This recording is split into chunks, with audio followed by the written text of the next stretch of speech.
5, 4, 3, 2, 1, 0. All engine running. Liftoff. We have a liftoff. This is About Space, America's return to space, with news and information on our U.S. space program. Is your host of About Space, David Denault.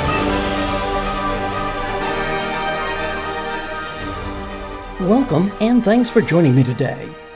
If you've been following our reports over the last 2 weeks, here's what we've learned so far.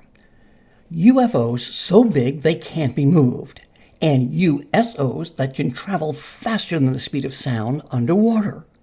And we've heard from Michael in Sarasota when he and his friend were struck by a beam of light from a UFO. As soon as I bring my focus to it, a spotlight covers me and my friend. It's covering the sand and 50 foot around us. So as soon as that light hits us, the step that I took, the position where my arms were, the position where my eyes were, my head, everything, I froze. And my friend froze as well, like a deer in the headlights. And now there are many more scientists saying that we are not alone. The evidence is out there. Next, as America and the world is listening to About Space Today. Sandals has won the world's best 22 years in a row by redefining excellence. By not only catering to people's needs, but fulfilling their dreams.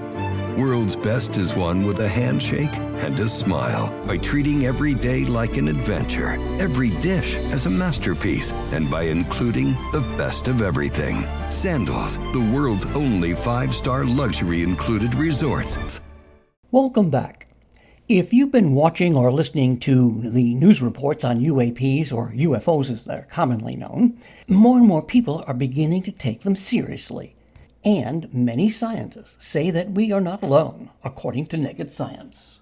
Many scientists believe that even when the most conservative numbers are punched into the equation, you still come out with many intelligent civilizations in our galaxy alone. But that raises a question, one that was highlighted as long ago as 1950 by physicist Enrico Fermi.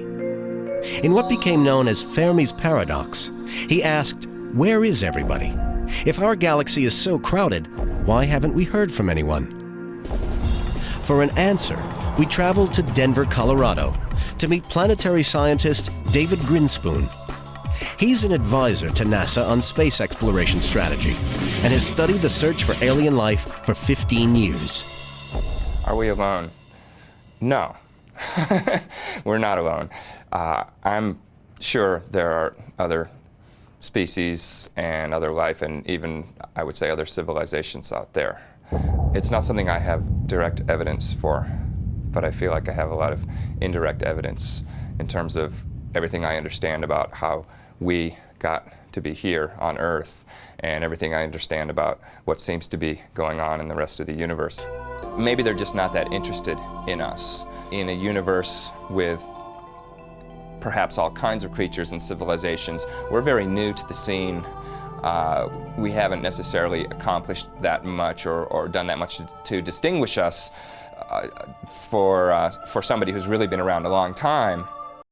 Another phenomenon that's not widely reported are the strange lines and animal and bird graphics that can only be seen from the air. The NASCAR lines in Peru sent messages to their god. There are many who believe we don't need to go looking on other planets to find evidence of alien intelligence. One survey found that over half the population of the United States believes that we have been visited by alien beings. Is there any possibility that they're right? And obviously these are things that they put forward as being part of the genuine article. It's not just crop circles that have been thought to be signs of alien visitation. Here in the Peruvian desert, about 250 miles south of Lima, is a plain covering nearly 200 square miles. It contains a series of perfectly straight lines. This grand geometric form is on a scale so large, it can only be truly appreciated from the air.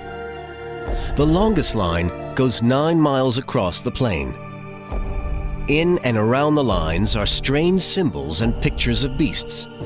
Archaeologists believe that these lines date back to 200 BC. The forms are so difficult to see from the ground. So how did they get there, and what are they there for? The Swiss writer Erich von Däniken made his fortune by suggesting this was a giant landing strip for alien spacecraft. And the figures were probably not meant for human eyes, but for their gods.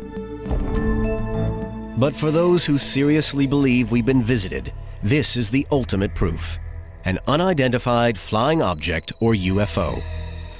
The first modern-day UFO was spotted in 1947 near Mount Rainier, Washington. It was described as a saucer skipping over water, and from that description, the flying saucer was born. You and your women can give us life, and what we want, we take. The myth was fed by a series of sci-fi movies, and the belief that aliens had visited us in flying saucers just grew and grew. Even as late as 1996, a poll conducted in the United States showed that nearly 3/4 of the population believe that the government is covering up information about UFOs. And this is the possible reason why.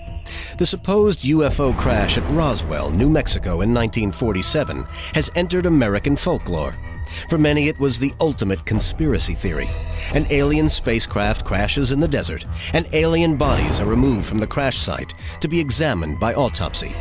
All this is covered up by the government and remains top secret to this day. So, what do you think? About Space Today has presented the information for you to decide and further investigate for yourselves. The evidence is out there. Check out our Facebook page, AboutSpace.today, for launches and landings, and invite your family and friends to listen weekly.